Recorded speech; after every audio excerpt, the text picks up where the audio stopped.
All right. Hi, everybody. I'm Pat Drosty. I'm a pediatric ophthalmologist, and I've worked with this group for 40 years. And I have the privilege of introducing Brandon Werner. I first met Brandon late in the afternoon on May 19th, 2000, toward the end of the week. At that time, he was 8 years of age. He had two very painful eyes with very poor vision.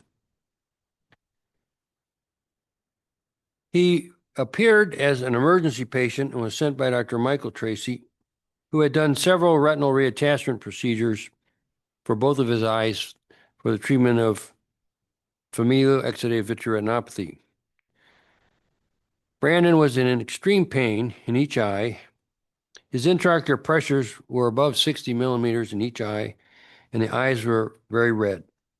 He was suffering from secondary glaucoma related to complications of familial exudative vitreoretinopathy and the associated retinal treatments. As you know from the discussion this morning, this is a hereditary condition that in this case was passed through his mother, who was a carrier, but not symptomatic. And Brandon developed a condition. It was diagnosed early, but it was relentless in its progression. Dr. Tracy had done several lensectomy and vitrectomy procedures to heal the retinal attachment. What people don't understand is that when you have severe glaucoma, you don't just have blind, painful eyes and headaches. It affects your whole body. And it frequently presents as an acute abdomen, like an appendicitis or a ruptured bowel or something like that, and plus a lot of nausea and vomiting. I don't recall that that was the case for Brandon, but it is the case for others, and it's just something about uncontrolled glaucoma that's in a crisis phase, what it can present as. Brandon was taken to the operating room shortly after, and he underwent a period of 4 glaucoma procedures in a 2-month period, and we evaluated him every month for over a year. And this was 2001 to 2000 to 2001.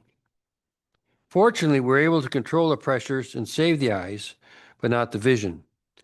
But we consider it a blessing that he continues to have his own eyes, even though they provide little vision or no vision. I just mentioned something to Miles' grandfather, is that right? There's some connection between the eye, the eyes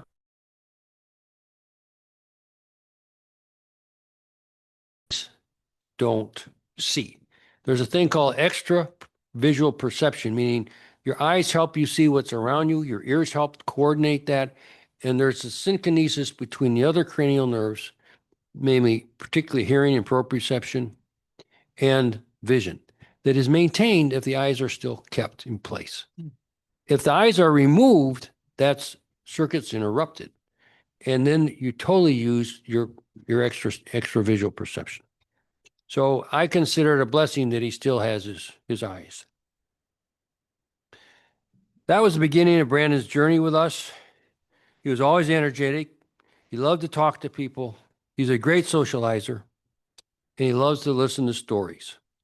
In 2001, about 1 year after I first met him, he and his mother and a Kalamazoo family and the David O'Hare from Kalamazoo, they're from Kalamazoo, and David O'Hare Foundation, we wrote a grant for the development of the Visually Impaired Sports and Activities Center, which they were involved with for all 19 years that it took place.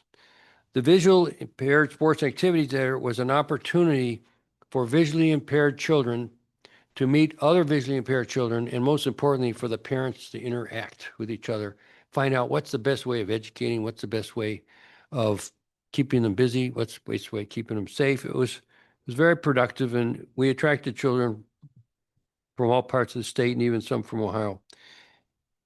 And we had several sports. One was the goalball. Brandon loved goalball, sitting up the goalball court. His mother was the prime mover of beep baseball, and she brought all the equipment for that. Every year she'd bring that equipment in. And the beep baseball is a beeping ball and beeping bases. The ball is thrown to them, and they do hit. They hit the ball off a tee, and then they run. And they go around, and they don't have 3 full bases.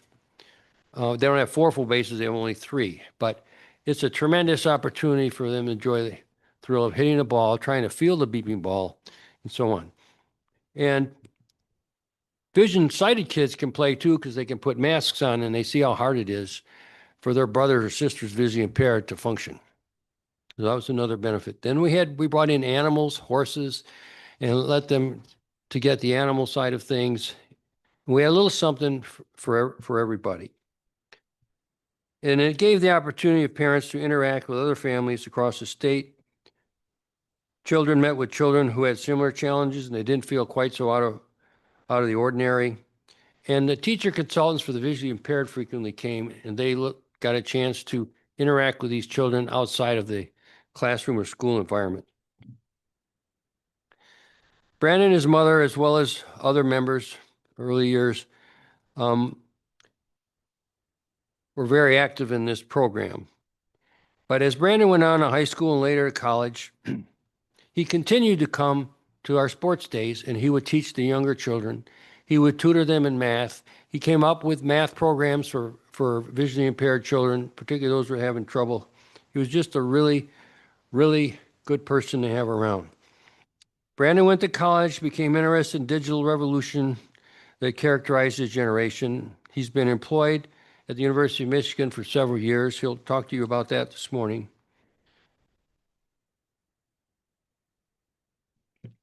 And most importantly, Brandon helped us start our podcast, Seeing Through Eyes podcast. He was, I think, our first person, and we had 2 other people that worked with him that were visually impaired.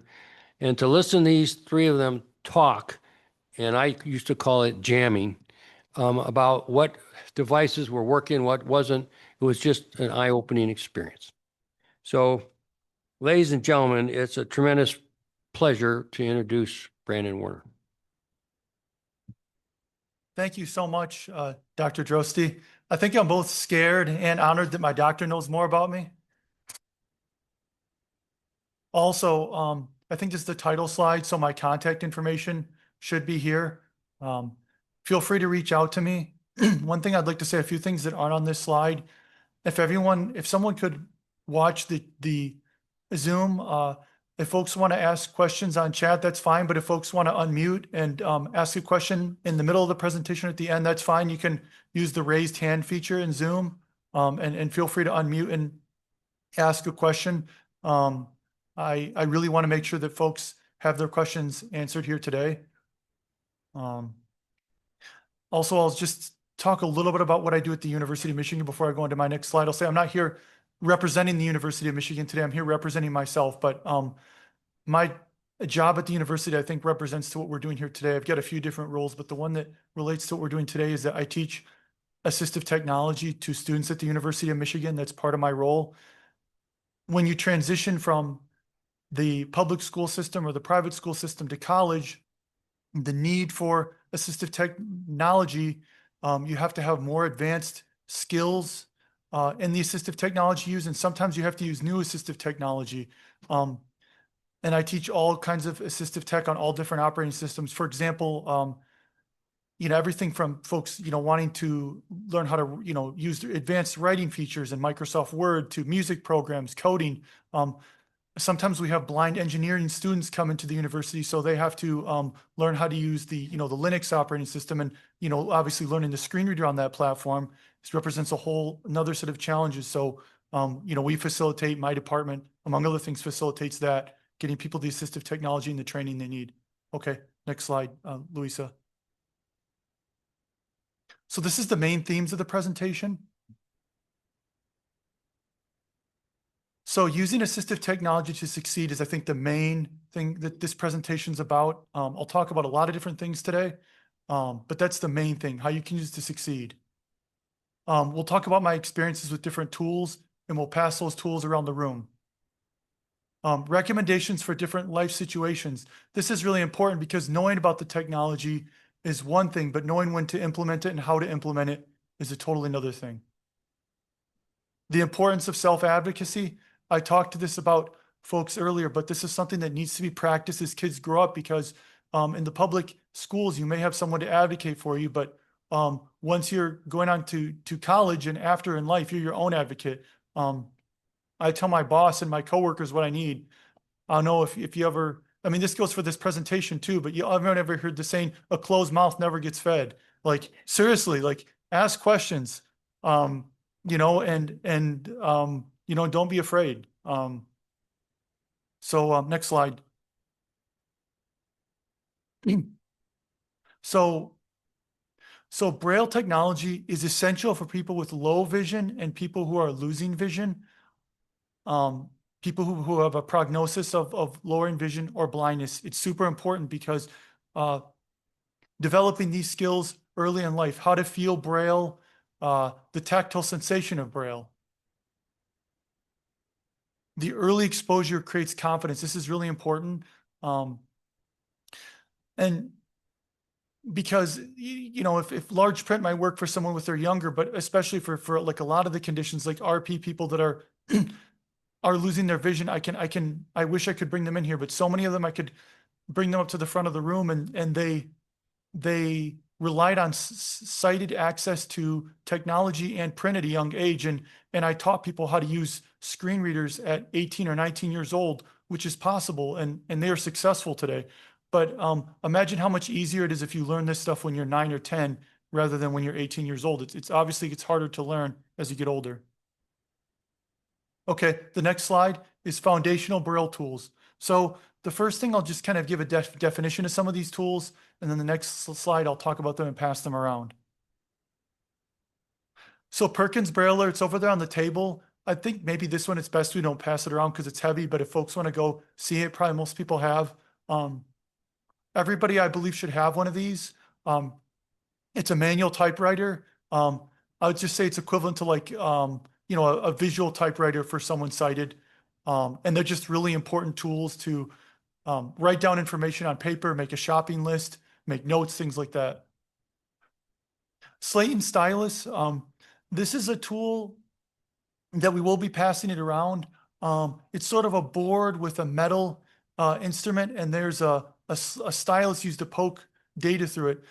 Not every kid's going to want to use this, but I think every kid should be exposed to it because it's a quieter way to type Braille. I used to really enjoy using it to take notes in some settings in college. Again, it's not for everybody, but everybody should be exposed to it in case it's a tool that they want to use. It's the first tool that was used for writing Braille before the typewriters and the advanced technology came out and things like that. So it's a foundation. It's like the paper and pencil. And the third thing I have on this slide is like the Braille note takers.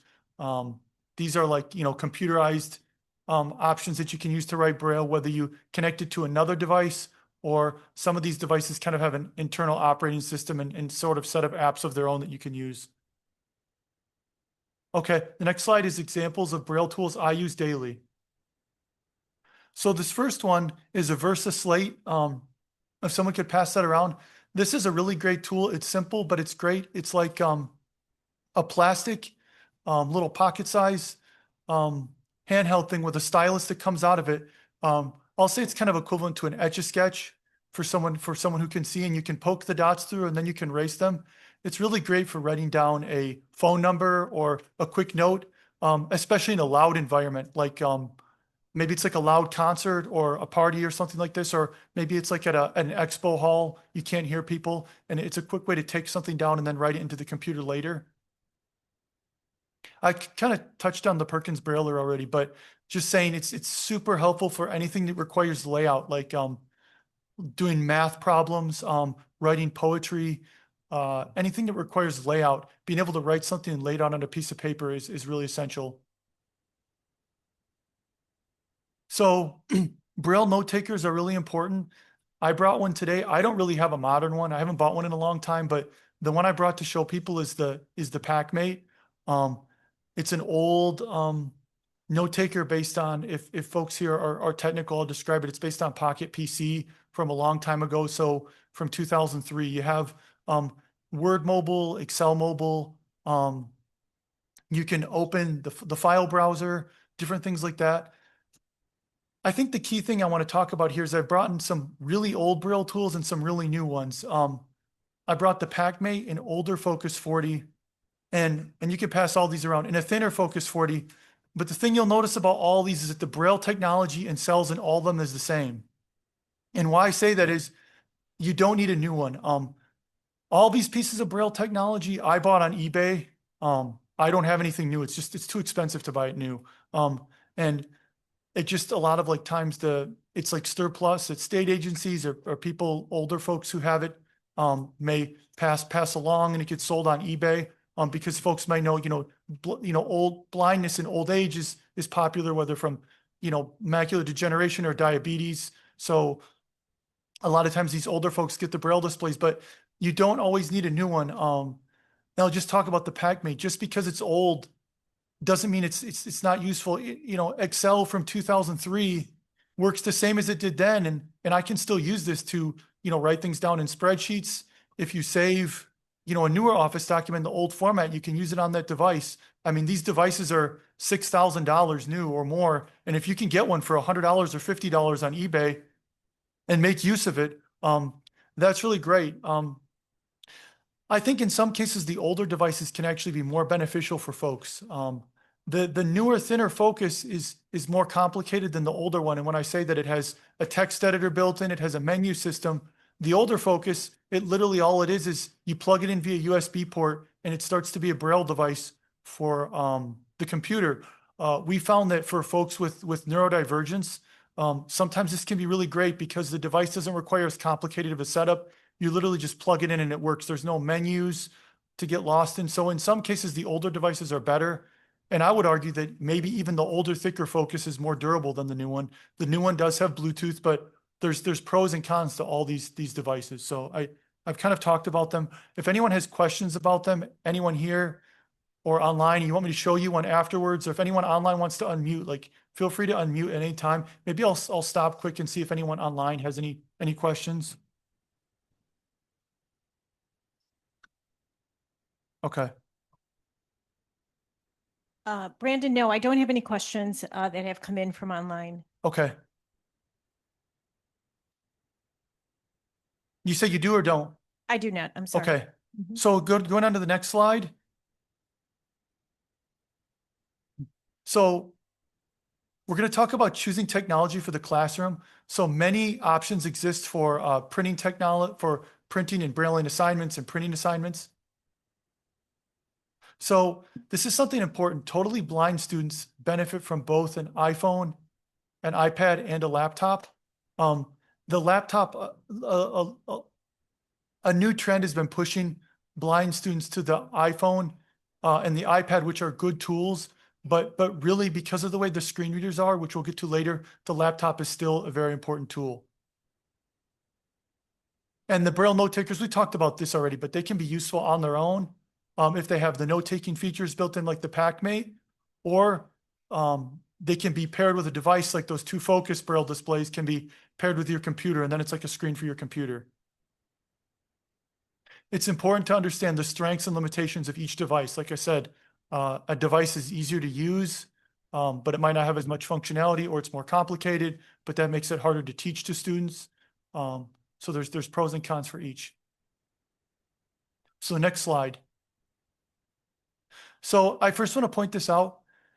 The iPad and iPhone, I think if you have some vision to be able to visually format documents, they're much more useful. And in that situation, it can be a more primary tool. However, for the blind students, it can be a tool in the toolbox and absolutely should be, but it needs to be combined with the laptop. So if you're totally blind, these are the pros and cons of the iPhone and iPad. Strong voiceover support. VoiceOver is the screen reader built into the iPhone and iPad. It reads things out loud as you flick and tap on the screen. So there's strong VoiceOver support for web browsing, which is important. We all browse the web a lot. Short messages and emails. And I want to make that clear, short. Anything short, VoiceOver is good for. Reading books and emails, reading. VoiceOver is great for reading, long and short text. So limitations, VoiceOver has very poor support for PDF accessibility. And as everybody knows, there's a lot of things out in the world in PDF. Assignments, math, textbooks. So this is something to keep in mind. VoiceOver doesn't announce advanced formatting. And this is for like, formatting resumes, cover letters. It's so important to format things for the visual world. I taught a class on formatting resumes to blind students. And I got a lot of pushback on this, but I told them that if you give me a text document that looks like it was made in the 1980s like a WordPerfect or something without any formatting, like I'm going to fail you, because like you need to be able to format things to get a job and to be successful. So like a lot of teachers are letting students slide through, just sending in these text documents that don't have formatting. And it's not setting them up for success in the future, because you need to format documents so that they look right, not just so that it reads right with the screen reader. It needs to look right as well. So it just lists some useful apps here. Be My Eyes scanning tools, optical character recognition. Be My Eyes is really useful. You can take a picture of something and it'll describe it to you. So I could take a picture of this room and it'd be described. It uses an AI engine to do that, or you can get help from a human, but the immediacy of the AI is really useful. You can even do things like, for example, take a picture of the back of like a surround sound receiver. It'll tell you like, this is for the fronts, this is for the rears, this is for the subwoofer. So if you're trying to hook up something, you can take a picture of a menu, ask questions, and then you can ask follow-up questions, which is really powerful. You can even put like graphs and charts through it and ask it, say, describe that part of the chart more to me, or describe that part of the picture more to me. So that these apps are really useful.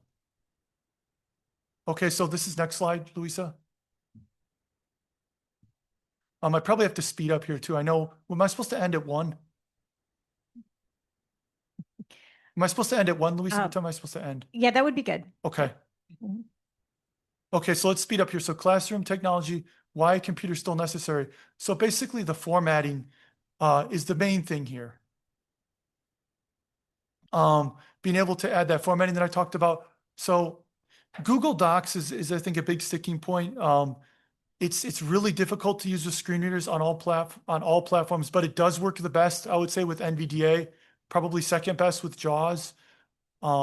So really anyone who's blind who's using a screen reader should have access to a PC, or like a PC in a virtualized environment. You really need access to NVDA. I think it is just the best screen reader overall I found, and it really makes a difference for tools like this, Google Docs, formatting, things like that. NVDA and JAWS provide the strongest web browsing experience. The web is everything today: web apps, web tools. NVDA is first, JAWS is second.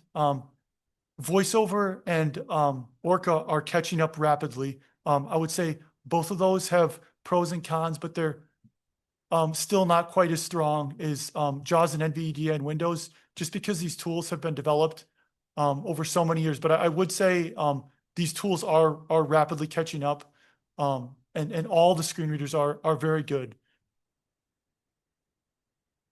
So the screen readers are essential for STEM, math, and forms, just because the screen reader, the way they read math content, JAWS and NVDA do the best at this.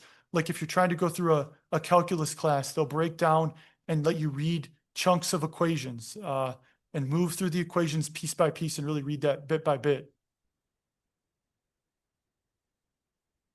So this next slide, I'm going to touch this one really quickly. When to transition to full screen readers.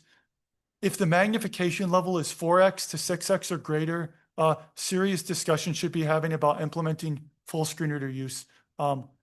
You might be able to keep up using your eyes in younger classes, but as you get older, you will need to listen faster. I listen to at things being read at more than 3 to 400 words per minute with a screen reader, and someone who's low vision will never ever read that fast with their eyes.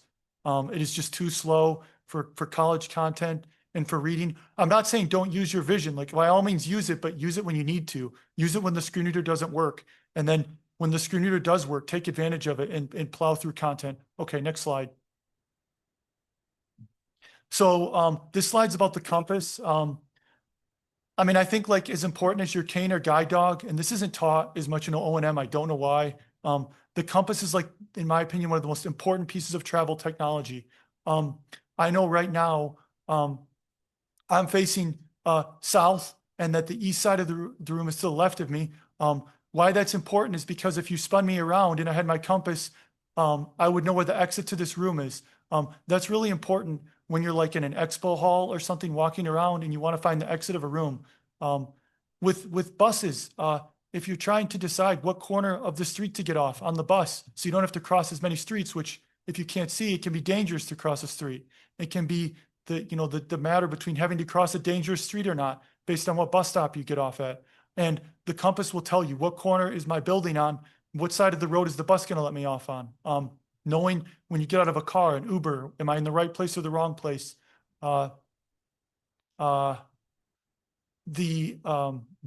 Buildings, like if you go into a stairway and you come out of a stairway, if you know you entered at the south side of a building and you exit the stairs and you know where the south side of floor 2 is, you know exactly where you are. You don't have to try to figure it out. Okay, next slide.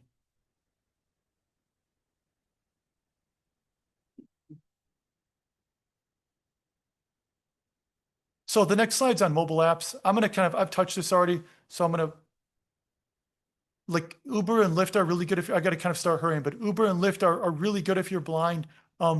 Knowing when to use tools, bus apps like Move It, Google Maps, but really like knowing like this is a rural or suburban area, I should travel there in an Uber or Lyft.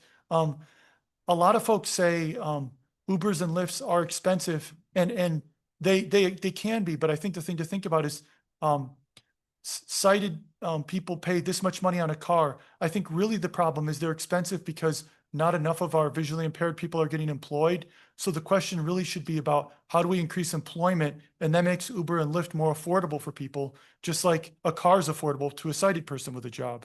Okay, next slide. Okay, I did a slide in here on the Stellar Trek. There's opinions about whether separate GPS devices are good or bad. I happen to love them.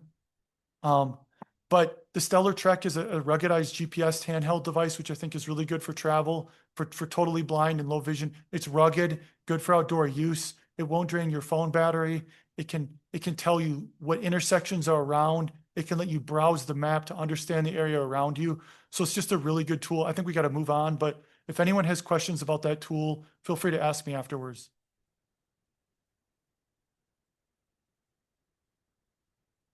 So applying tech skills to college and work. So technology, mobility, and appropriate dress, I think are the most important things. Technology, getting the work done, mobility, how to get there, and appropriate dress. All these other skills, this will be controversial, I know to some, but I really think all the other independent living skills should be put to the side.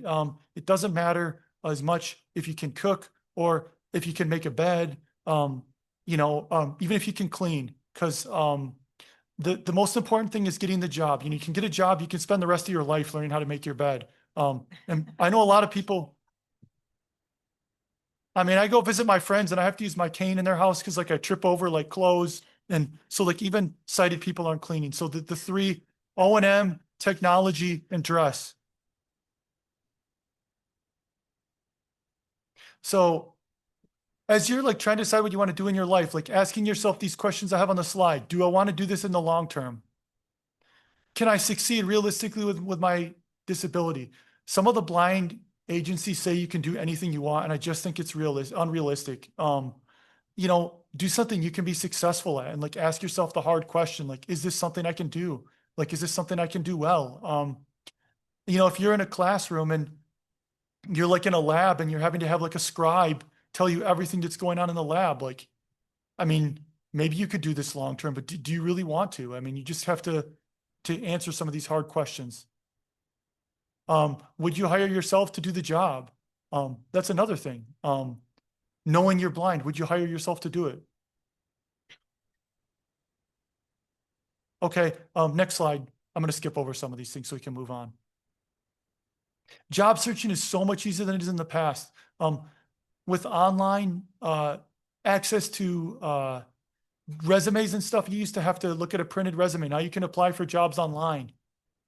Online job boards, you can apply to jobs online. I mean, so that this takes the transportation and like finding the door aspect out of it. You can apply for jobs fully online over Zoom, and a lot of interviews are fully remote now.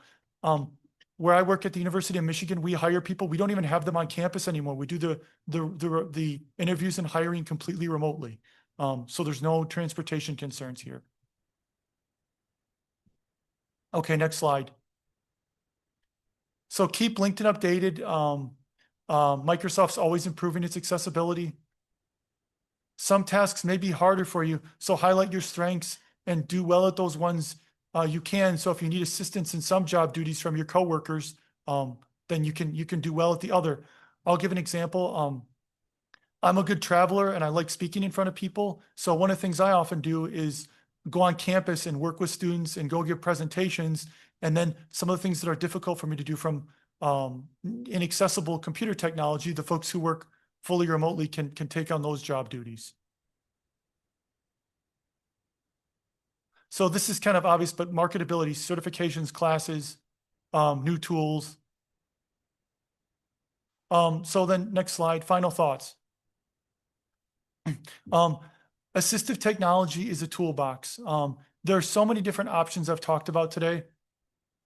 And success comes from choosing the right tool for the situation. Self-advocacy, adaptability lead to independence. You know, and there's like I told you, I teach so many different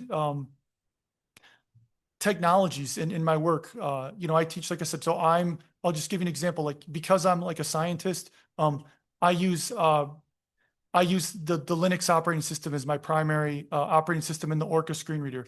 Like, is that option right for everybody? Like, I would say like definitely not. But like for the same reason, for different reasons, but similar, like the Mac wouldn't be the right tool for me because there are certain things that the Mac screen reader will not do well for like a scientist that the Linux screen reader will do well for a scientist. However, the Mac screen reader is very good at music. Like if you need to record, there are tools like GarageBand. On Windows, there are tools like Reaper that work very well with the screen readers that don't work in Linux. It's very much more difficult for a blind person to record. So for someone who wanted to record music, I would say absolutely don't use Linux, use Mac or Windows. But for me as a scientist, Linux is the perfect option with Orca. And also like there's no reason not to have all these tools. Like you can go online and like buy like a cheap like refurbished Mac computer if you want Mac OS. If you're like a scientist and maybe you want a secondary computer to run Linux, you can go on the internet and buy a ThinkPad for $100 and throw Linux on it. You can buy these Braille devices cheap on eBay and try different ones that work best for you. You can come to places like this and try different ones, ask people like me questions, but try everything and don't get into a camp. Like every day I use for my job, I primarily use Windows, and in my free time, I primarily use Linux for the research I do. So I use both operating systems every day, and I don't get into a camp and say, this one is better than the other one. I just use everything and use the one that works well for the job. And I think you have to be this way. If you're like us and you have low vision, if you want to be successful, just sort of picking the tools that work best. I know we're at a time, and I don't know if there's any questions. Maybe I know I'm going over, but if there are questions, maybe we can take a few. And maybe afterwards I'll stick around too if people have questions. Thank you, Brandon. I think we can put our panel up, and most of the questions will probably apply, and the ones that are specific to you, we'll have them ask you and get those answered as well. Thank you, Brandon, for your all of that you're taught, I hope.